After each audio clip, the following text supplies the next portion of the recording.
ভিতরে কি যাওয়া যাবে না? ভাইয়া যেতে চাই ভাইয়া।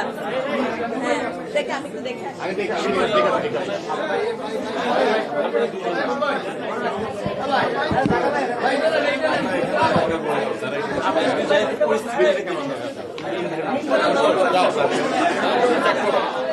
ভিতরটা চেক করো হবে।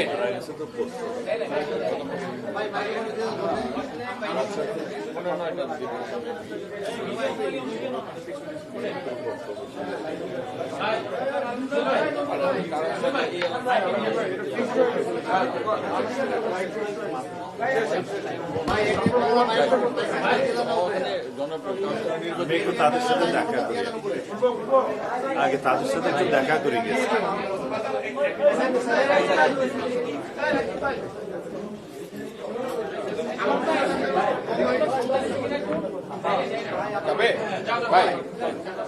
আমি একটু ফ্যামিলির সাথে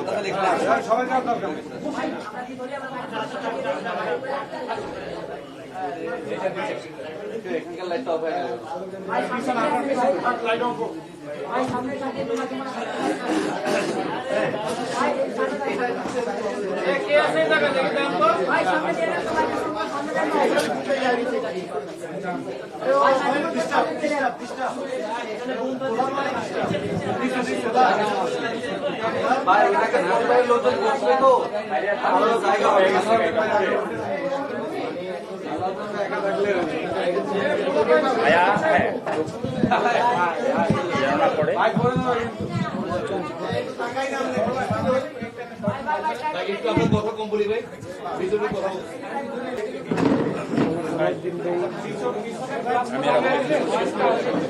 একদিকে বসা বেড়ে পড়বে এগুলো সেবা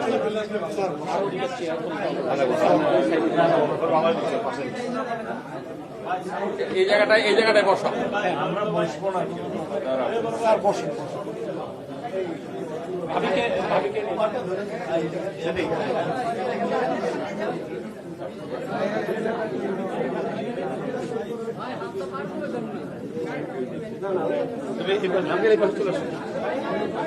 এই জায়গাটায় আছেন ভাই, ভাই ভাই এদিকে আসেন। আপনি বসেন। না না আমি বুঝতে চাচ্ছি না, তাহলে করে জায়গা হবে না, বুঝতে চাচ্ছি। আচ্ছা ছেলেটা আচ্ছা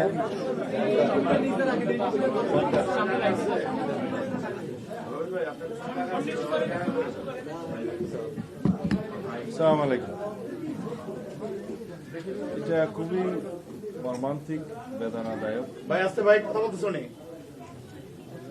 আমাদের একজন সক্রিয় দায়িত্বশীল নেতা, ঢাকা উত্তর মহানগর উত্তরের স্বেচ্ছাসেবক সাবেক সম্পাদক, এর আগেও সে কেন্দ্রীয় কমিটিতে ছিল এবং এখানে একবার কমিশনার নির্বাচন করেছেন, সামনেও করার কথা। অত্যন্ত জনপ্রিয়।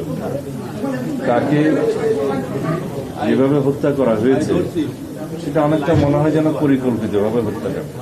যেটা সিসিটিভির ফুটেজে দেখা গেছে, দুইজনকে শনাক্ত করা হয়েছে, তাদেরকে গ্রেফতারের চেষ্টা করা হচ্ছে, মামলা দায়ের হয়েছে।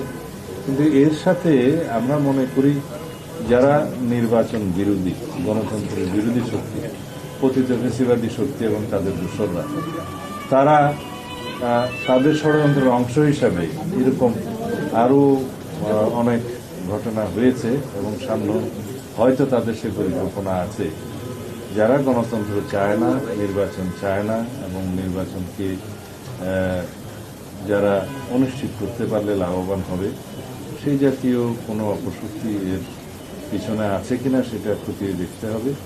তবে আমরা ঘটনার সুষ্ঠু তদন্তের জন্য দাবি করেছি এবং একটা দৃষ্টান্তমূলক যাতে শাস্তি নিশ্চিত করা যায় সেরকম বিচারের দাবি করছি। এখন স্বরাষ্ট্র মন্ত্রণালয়ের কাছে আমরা অনুরোধ করেছি, দাবি জানিয়েছি যাতে এটা খুব যথাশীঘ্র এর একটি তদন্ত করে আইনানুগ ব্যবস্থা গ্রহণ করা যায় এবং যারা হত্যাকারী তাদেরকে চিহ্নিত করে আইনের আওতায় আনা যায়। আমার মনে হয় এই জাতীয় কিছু ঘটনাগুলির মধ্য দিয়ে পতিত স্বৈরাচারী বা ফেসিবাদী শক্তি এবং অগণতান্ত্রিক শক্তি হয়তো নির্বাচনকে কণ্ঠকাঠিন্য করতে চায়, যেটা সফল হবে না। দেশের মানুষ গণতন্ত্রের জন্য লড়াই করেছে, সংগ্রাম করেছে, অবিরত 16-17 বছর ভোটাধিকারের জন্য জীবন দিয়েছে। ছাত্র গণ অভ্যুত্থানের মধ্য দিয়ে আমরা গণতান্ত্রিক আবহাওয়ায় ফেরত এসেছি। এখন আমরা ভোটাধিকার প্রয়োগের মধ্য দিয়ে একটি প্রকৃত শক্তিশালী গণতান্ত্রিক রাষ্ট্র বিনির্মাণের প্রক্রিয়ায় আছি। এটাকে যাতে কেউ বাধাগ্রস্ত না করতে পারে সেদিকে আমাদের সকলের সজাগ থাকতে হবে।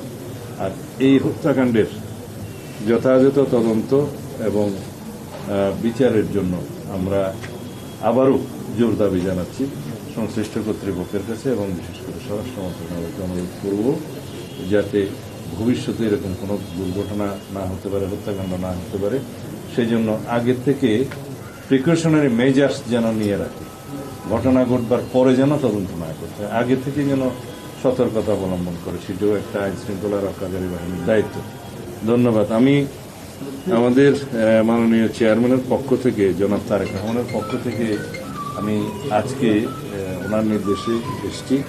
আমরা মোসাব্বিরের বিধবা স্ত্রী এবং তার সন্তানদের আমরা আমাদের পক্ষ থেকে যা কিছু সহায়তা প্রয়োজন সারা জীবনের জন্য সেটা আমরা দায়িত্ব নেব ইনশাআল্লাহ। এটা আমাদের চেয়ারম্যান সাহেবের নির্দেশ।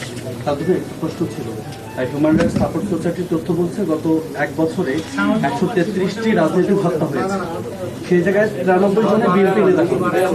আপনার কি মনে হয় না যে এই যে বিএনপি নেতাকর্মী হত্যা হচ্ছে সেই জায়গায় আইন শৃঙ্খলা রক্ষার যে প্রচেষ্টা ছিল বিগত জুলাই আন্দোলনের পরে সেটি কি আছে কিনা, বা কি মনে হয় যে গাফিলতির জায়গা কোথাও আছে কিনা, যেহেতু এত নেতাকর্মী? আপনারা নিশ্চয়ই জানেন যে 5ই আগস্টে 2024-এর 5ই আগস্টের পরবর্তী পর্যায়ে আইন শৃঙ্খলা রক্ষাকারী বাহিনী একটা ফ্রেজাইল অবস্থায় ছিল। এখনো সেটা সুসংগঠিত হয়েছে বলা যাবে না। তো সেই রকম একটা অবস্থার মধ্য দিয়ে পুরোপুরি আইন শৃঙ্খলা নিয়ন্ত্রণ করতে পারাটাও একটা চ্যালেঞ্জ, এবং সেই আইন শৃঙ্খলা নিয়ন্ত্রণের জন্য সব পর্যায়ে উপজেলা, পৌরসভা এবং মেট্রো সব জায়গাতেই সেনাবাহিনী সহায়তা করছে। তো এমন একটা পরিস্থিতিতে আমরা আছি। কারণ আইন শৃঙ্খলা পরিস্থিতি যাতে আরও উন্নত হয় এবং নির্বাচনের জন্য কোনো থ্রেটেন্ড কোনো কিছু না করতে পারে সেই জন্য সবাই চেষ্টা করছে। তারপরেও আমার মনে হয় যে আমাদের আরও অনেক কিছু করার বাকি আছে আইন শৃঙ্খলার বিষয়ে।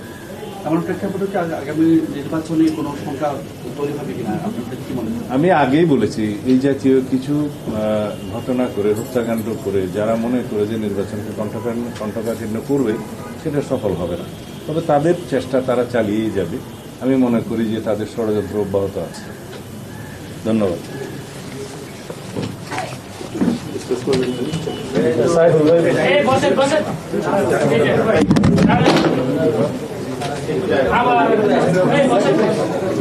সবাই বসেন।